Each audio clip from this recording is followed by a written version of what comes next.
په خوست ولایت کې د چرګانو فرمونو یو شمېر مالکین وایي په دې ولایت کې د چرګانو ساتنې فرمونه زیات شوي.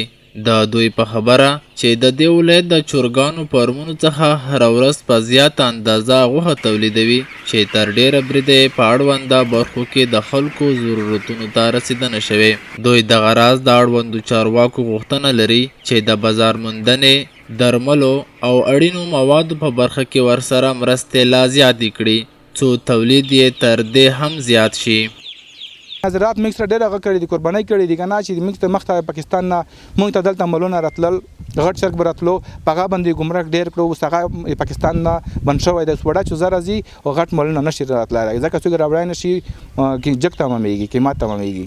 زراعت ریاست باید موږ سره د اتحادیې سره د همکاري وکړي چې د اتحادیه لږ دی سپورټ کړي، نو د چوزه کامه کړي، په نوبت یې کړي چې چوزه په نوبت کې انشاءالله نه به بازار خرابېږي، نه به پرمر توان کوي، نه به مثال ډالر توان کوي، ځکه چې پرمر توان خو ډالر توان دی.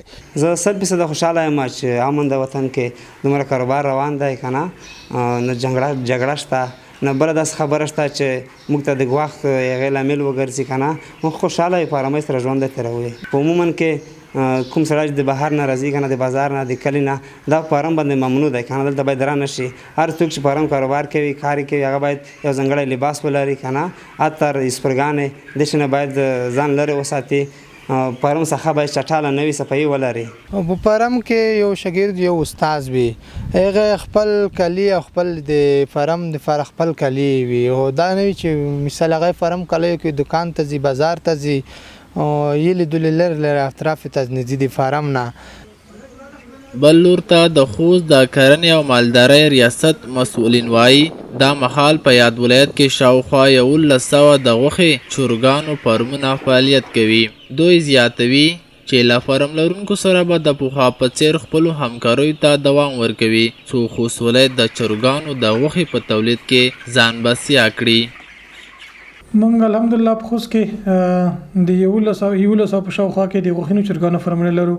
همدغسې یوه هجري لرو چې د میاشتې تر 1,15,000 په شاوخوا کې د چوچا یا د چوزا د تولید ظرفیت لري.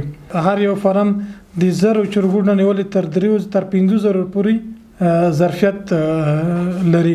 تیر کلم د مختلف مؤسساتو پرمټ هم دولت په چوکاټ کې دي سره د ټریننګ یا د روزانې بخش کې هم همکاري کړې ده. دا یادولو ده چې دغه ولایت ته به پخوا د غوښې چرګان له ګاونډیو هیوادونو راوړل کېدل چې نه یوازې روغتیایي تضمین یې کم و بلکې بیې یې هم لوړې وې. خو اوس د هیواد په کچه د چرګانو د فرمونو د پراختیا له امله د خلکو اړتیاوې تر ډېره ځایه پوره شوې دي.